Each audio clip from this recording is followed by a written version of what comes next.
in Metro Manila. Naghalo-halo na. Nandun ang Yung urban planning. industrial.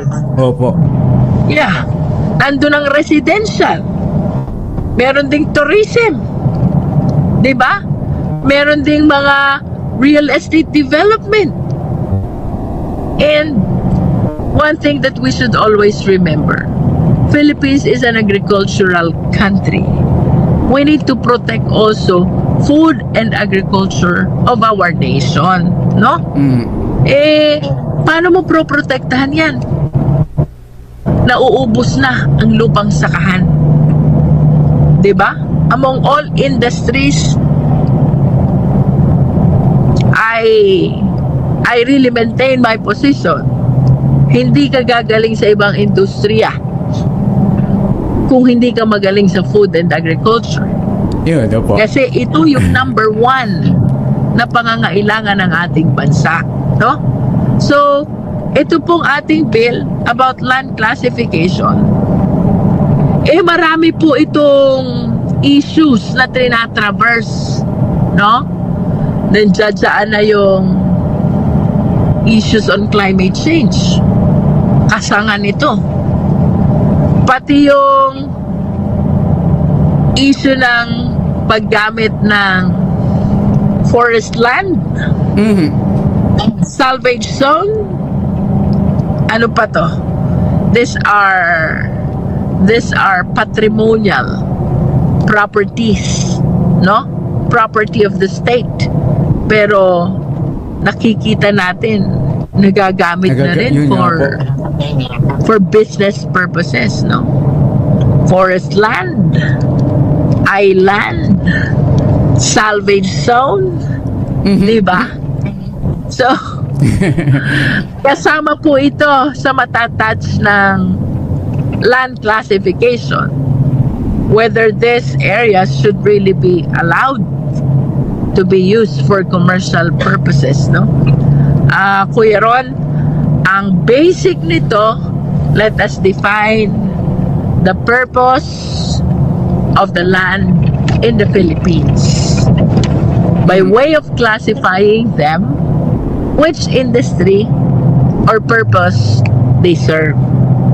Sa mga tuwid, atin pong planuhin, pag-aralan saan dadalhin ang bawat industriya. Depende sa suitability ng lupa dito sa Pilipinas, no? At least kung hindi man masunod entirely, magkaroon naman tayo ng isang direksyon towards the proper use of the land here in the Philippines. Kuya Ron. But is there an existing law, ma'am, regarding po sa comprehensive land use, or are we going to just update it and intensify itong batas pong ito? Ang alam kong existing, Kuya Ron, is the one with the local government units, no? When I was still the municipal administrator of Mabini, alam ko may CLUP ang mga municipality. Comprehensive Land Use Plan. I assume meron din ang province, but the question is whether the same are aligned to the National Development Plan. I wish to have one comprehensive land use plan intended for National Development Plan. And siguro po kasama na rin dyan yung mga urban planning po, no? Tamang pagpaplano po kung saan yun. Kasama tama po yung sinasabi niya, no? Dapat specific yung mga lugar na magtatayo, hindi yung sama-sama sa isang lugar, di ba? Yes, because that is one way also, Kuya Ron, of protecting the industries. No?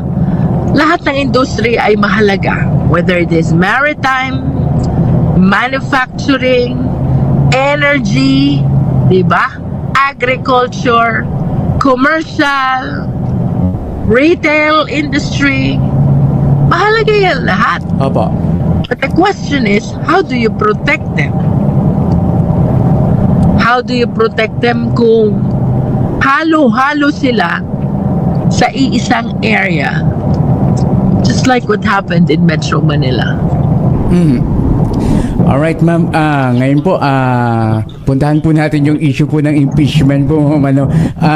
Marami po kayong mga interview and kamusta na po, ma'am, ang pinail pong motion for reconsideration po ng Congress po, ma'am? Kailan po madidesisyonan yan? Well, parang meron daw NBank na nakaschedule. Opo. Naririnig ko lang sa news, di ba? But I am not certain whether that NBank session is intended to resolve the pending motion for reconsideration filed by the House of Representatives through the Office of the Solicitor General, no? But just like what I already pronounced through the media, we're still hopeful Opo. despite of the order to archive issued by the Philippine Senate, sapagkat pending pa ang motion for reconsideration, di ba, Kuya Ron? With all due respect sa ating mga senador, but I totally disagree na malabo na itong ma-reverse because first and foremost, that is the purpose of MR. Yes. That is the purpose of appeal. That is the purpose of petition for review. Diba? Kaya may mga ganyang remedies under the rules of court. You will see that in the rules of court. Merong motion for consideration. Merong appeal, ordinary appeal. Merong petition for review on certiorari based on the grave abuse of discretion, things like that. Bakit ba yan nilagay sa rules of court, no? That is to give opportunity to the court to revisit its own decision for the possibility of modification or even reversal, no? So I don't think that is impossible, no? Especially because we were able to highlight all the differences in facts and differences in arguments which we identified in the decision issued by the Supreme Court, no? I've said this before, I'm not at liberty to discuss the arguments in detail, but the least I can say, the motion for reconsideration was very well written, that it completely addressed all the differences in facts and the differences in arguments between what transpired in the House vis-a-vis the appreciation of the Honorable Supreme Court. Tayo po ay naniniwala sa rule of law, no? At tayo po'y naniniwala na ang Supreme Court is the final arbiter. So, while we are hoping for a reversal, we are certain that whatever decision the Supreme Court will issue, the House of Representatives will certainly abide. Because we follow the Constitution. At ang sabi ng Constitution, the Supreme Court is the final. Kuya Ron? Opo. Ma'am, sino pong pwedeng maglinaw po dun sa salitang forthwith? Kasi yan po yung palaging ano po eh. Palaging nasa laman po ng mga usapan at argumento eh. Eh kung sino po yung pwede pong maglinaw dun sa salitang forthwith. Kailangan ba talagang palinawin? Yun nga po eh, no? Alright. Parang ang hirap palinawin Ang malinaw na. yung salitang malinaw na. And then, ma'am, But just to respond to your question, Opo.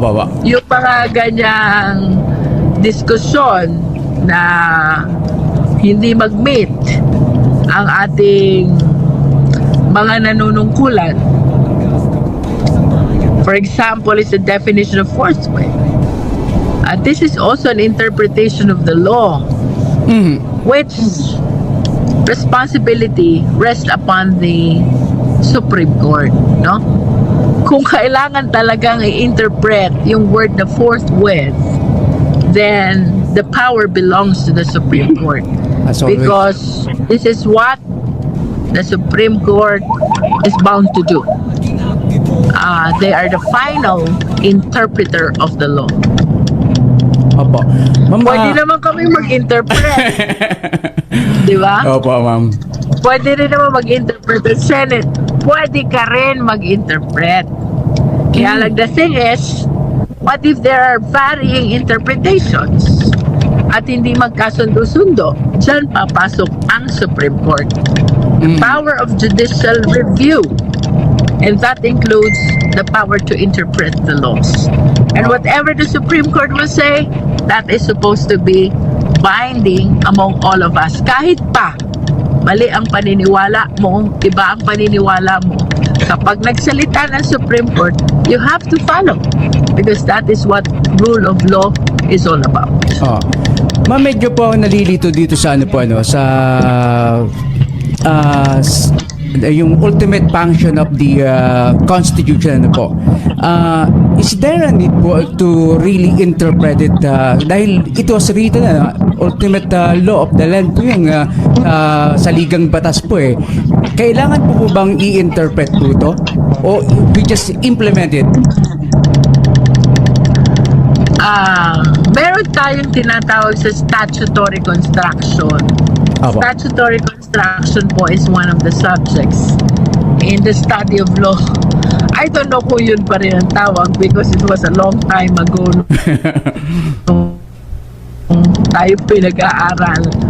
But we call it statutory construction. That was during my time. The Apo. law on statutory construction. Two important rules. Ang sabi doon, when the law is clear, you should immediately apply it. Clear eh. I-apply mo. Immediately. When the law is not clear, then you should interpret. How do you interpret that? You have to decipher, to look into the intention of the law. Normally, ang ginagawa natin to determine the spirit or the intention of the law, we research the transcript of records of the deliberation when the law was passed. No? Hinahanap natin yon, yung naging dialogue ng mga mambabatas nagsumulat ng batas to see the intention, no? Pagdating sa Constitution, ang sabi ko nga, we are fortunate sapagkat the very framers of the 1987 Constitution are still with us. Buhay pa sila. They're talking to us. Opo. They are sharing their insights. They are sharing their opinion. And no one else knows better the intention of the Constitution than its framers. Sino ba yung tinutukoy ko? Napapanood po natin sa TV si Attorney Christian Monson, si Attorney Rene Sarmiento, si Cristes Ascuna. Diba? The three of them are members of the 1987 Constitution. They were the very people who wrote the 1987 Constitution. So kung ang appreciation talaga nung iba ay malabo ang Constitution, then let's listen to the framers. Because we know the intention of the Constitution.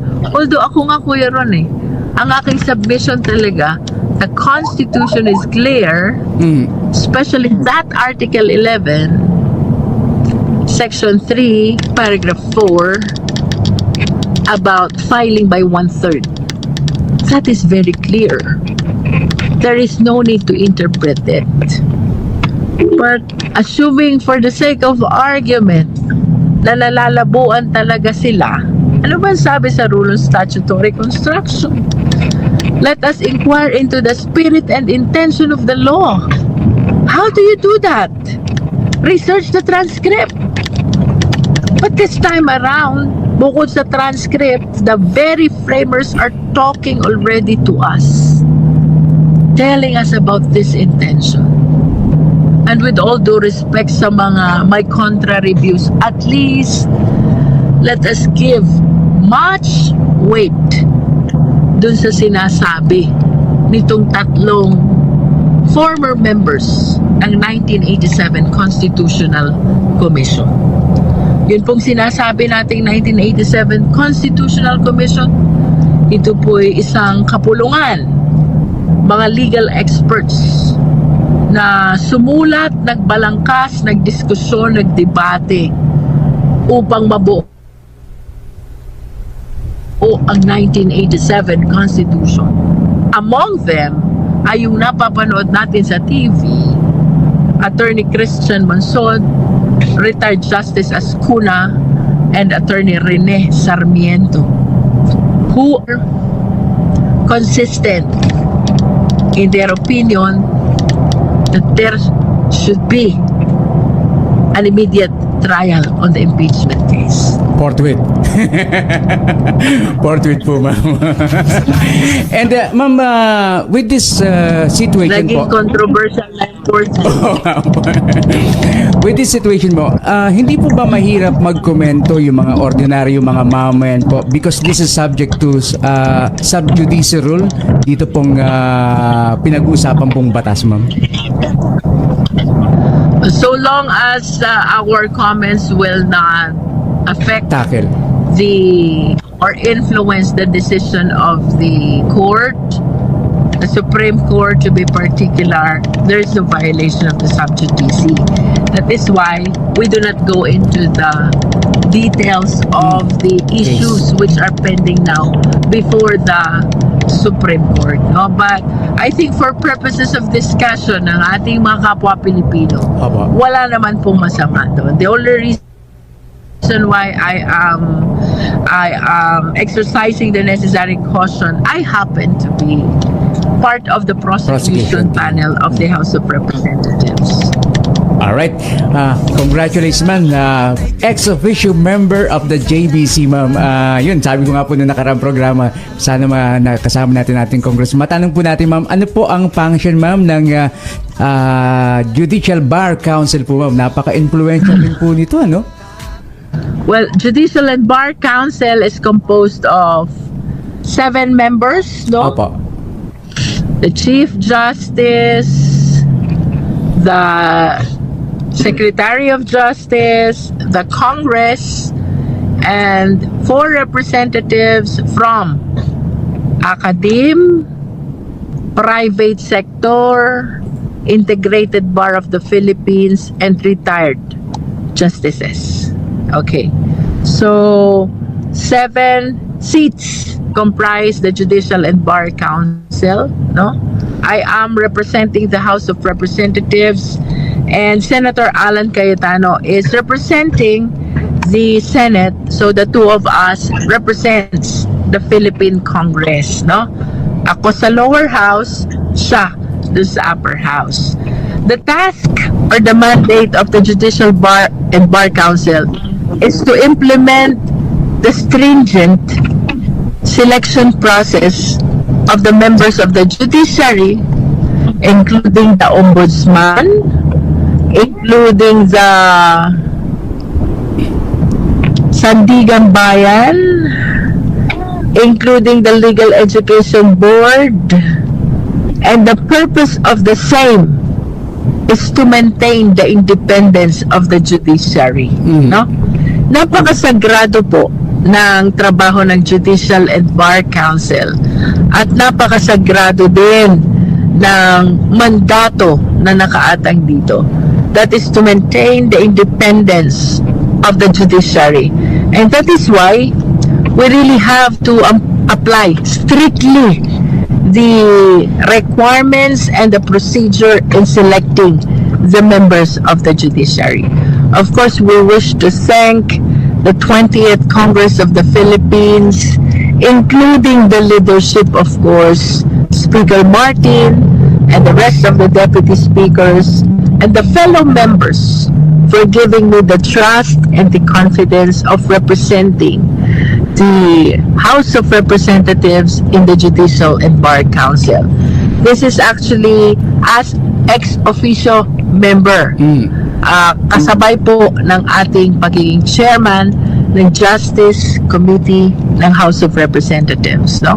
It goes with the chairmanship of the HREP's Justice Committee. Kapag ka ikaw ang chairman ng Justice Committee, it follows you become the ex officio member of the Judicial and Bar Council. Opo. Okay. At ano po ma'am ngayon po, mga activity po ngayon sa Kongreso po? Ano po, may mga committee hearings po ba isasagawa po ngayon ma'am? Well, we are still awaiting to complete the membership in various committees, and as soon as we have completed them, then we will be proceeding to our committee hearings. As a matter of fact, ang dami na po nang naka-refer na bills sa Justice Committee, kaya gusto ko nang mag-start ng committee hearings, kaya lang hindi pa po fully organized ang committee, just like any other committee in the House, kasi binabalangkas pa po ang mga membership nito. Opo, at yun. Dito po sa ating disito po, may mga activity po tayong mga nakalinya po. We are trying to take advantage of our time to coordinate with other offices. Opo. With respect naman sa mga concerns ng Batangas 2nd District, no? So, habang hindi pa umaandar ang committee hearings natin, we spend time on preparation of all the necessary communication so we can lobby all the concerns of Batangas 2nd District with their respective government agencies, like for example, yung mga concerns natin with the DNR, concerns natin with TESDA, concerns with DOLE, DSWD, and of course DPWH, no? And also we are helping the House leaders in organizing the various committees. Opo. Alright. May mga babatiin po kay ma'am, mga kalarga po natin. Gusto kong mag-check ng attendance. Sige po. Sige po. Tulungan po akong mag-check ng attendance. We have 26 live viewers. Opo. No? Marami na po nanonood. Kaya yung 26 na yan, mag-shoutout muna ako kay Marvin Australia. You please identify these 26 live viewers, ha? And you make sure na ang ating instruction sa mga taga-H will be observed, okay? Marvin, shout out to Marvin Australia, no? At syempre po, tayo po ay bumabati sa lahat ng ating mga kaibigang mayor sa Batangas 2nd District. Uunahin ko na po ang nag-iisang John Lloyd sa buhay ng congresswoman na napakaaga kanina sa munisipyo at hindi pa daw siya nakaka-attend ng flag ceremony. So I suppose na naka-attend na siya finally. Sa lahat po ng mga department heads at konsehal ng bayan, vice mayor, empleyado ng LGU Mabini, largang Monday morning po sa inyo. I hope na you will be able to come up with better visions with the leadership of my one and only Mayor Noel Petrix Luistro. Nax naman. At syempre batiin din po natin ang ating mga kaibigan doon sa Islang Bayan ng Tingloy, the legendary Mayor Larry Alvarez at ang kanyang napaka-brilliant at napaka-dedicated na Vice Mayor Mikey, Dr. Mikey Alvarez Ampoy, no? Kasama ang kanyang mga konsehal ng bayan, department heads, empleyado ng munisipyo. Largang Monday morning po sa inyong lahat.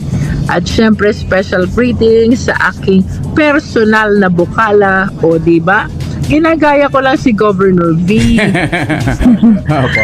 Sabi ni Governor V, personal vice governor daw niya ang aking kaibigan si Lucky. So, personal bukala ko, bukala Ami Alvarez. At syempre, batiin ko na rin ang personal ko namang bukal from Mapini, bukal Richard Chesa. Opo. Diba? Okay. Dyan naman po sa bayan ng San Luis. Sana, parang nasalang mo to, no? Alin po, ma'am? Nakita ko last week si Mayor Larry at Opo, saka si opo. Pastor Mikey. Na-interview po How about natin. Mayor Oscar Lito? Nag-guest na ba Hindi siya ba po? dito? Siguro po, because... May siguro, mahalagang ikwekwento si Mayor Oscar Lito sapagkat malapit na siyang groundbreaking ng bagong munisipyo Munisipyo nga po, saan ano? sa bayan ng San Luis. Opo. So might as well you reach out to him, Kuya Ron, Opo, and opo. make sure you put him on board this coming Wednesday para maikwento niya sa buong 2nd District ang gagawing bagong munisipyo ng bayan ng San Luis. Okay? Galing. So, batiin po natin Mayor Oscar Lito Hernandez, Oxna, larga pa! At syempre ang akin din pong kaibigan, may kuya ka na, may ate ka pa, Vice Mayor Maande Gracia, ang atin pong mga masisipag na konsihal ng bayan ng San Luis, kasama na lahat ng department heads at lahat ng kawani ng pamahalang bayan ng San Luis. Largang Monday morning po para sa bayan ng San Luis. At syempre po dyan naman sa bayan ng Lubo, na bayan ding pinagmulan ni no? Ay atin pong binabati ang Jimmy Santos ng bayan ng San Luis. yung po pala kanyang ano, no? Pinsan ko yan. Opo. Siyempre, the one and the only Mayor Imong Alfiler. Kasama ang ating pambatong Vice Mayor Lito Hernandez Zapiera. Yan ang kasama ng asawa ko. Kaya sila'y mga napuyat. At siyempre ang mga konsihal ng bayan, ganun din ang mga department heads at lahat ng kawani ng pamahalang bayan ng Lubo. Largang Monday morning po sa inyong lahat. Binabati ko po si Tita Dory, ang napakagandang mayora ng bayan ng Lubo. At siyempre punta naman tayo ng San Pascual. Andiyan naman ang ating kaibigan, the voluptuous, the voluptuous Mayora Rowena Conti ng bayan ng San Pascual. Let me greet also Vice Mayor Romel Aguila at sa atin pong mga konsihal ng bayan, most especially yung 6 dyan na nakasama natin panahon ng laban, no? Naku, tatakot ako enumerate, bigla akong makalimutan. Subukan ko nga, Hindi ko i-guide po, mo ko ang ano ko lang po si 6 sila eh. 6 Dennis. sila. Attorney Jimmy Colliantes, of course. Consihal Dennis Collado. Opo. Consihal Weng Cantos. Consihal Hazel Bolanhagi. Consihal Cedric Puhante. And Consihal Jessie Hussey. Galing, ano? Marami pala tayong mga kalarga po dyan, no? At least, memorize ko sila. At syempre, binabati po natin yung mga department heads. Nagpapasalamat pala ako kay Konsehala Lanifel Manalo Pascual, na bagong tourism officer ng LGU San Pascual. Konsehala, maraming salamat sa iyo dahil ako'y nakisilong sa iyong magandang opisina, nakiupo sa iyong magandang violet na upuan. Ano kasi to, Kuya Ron, nagta-turn over tayo ng SLP. Tapos, alam mo naman, may mga kaibigan tayo from the media, gusto mag-interview sa atin. Wala naman akong mapasukang tahimik. So, blessing na yung tourism office ng San Pascual andun lang sa gilid ng backstage. So, I have Salamat, Konsihala Lanifel Manalo, sa iyong pagpapatuloy. Thank you pati yung mga kasama mo dyan sa Tourism Office, no? At sa huli, binabati ko po ang ating pambatong mayora ng Bayan ng Bawan, Mayora Trix Abrahan. Kasama na ang buong team ng Team Trix, Bitrix. Isang largang Monday morning po sa ating lahat. And ultimately, let me greet also the 6 headquarter managers along with their staff. Shout out po, katok-katok. Masisipag po yun eh. Opo. Meron. Opo. Shout out po, katok-katok, no, sa 6 na HQ ng Team Bitrix, no? Rise and shine tayo, no? Rise and shine. And of course, sa lahat po ng ating mga finest leaders sa 6 municipalities Batangas 2nd District, Kuya Ron, no? Itong mga taong ito ang never kong nakalimutan batiin, no? Kahit saan, whether sa speech, sa radyo, Opo. hindi nawawala sa puso't isipan ng Congresswoman ang finest leaders ng Team Bitrix ng 6 na bayan na nasasakupan na ikalawang distrito ng Dalawigan. Sa lahat po ng finest leaders, maraming salamat po. Gising na po. Baka kayo natutulog pa. Ha?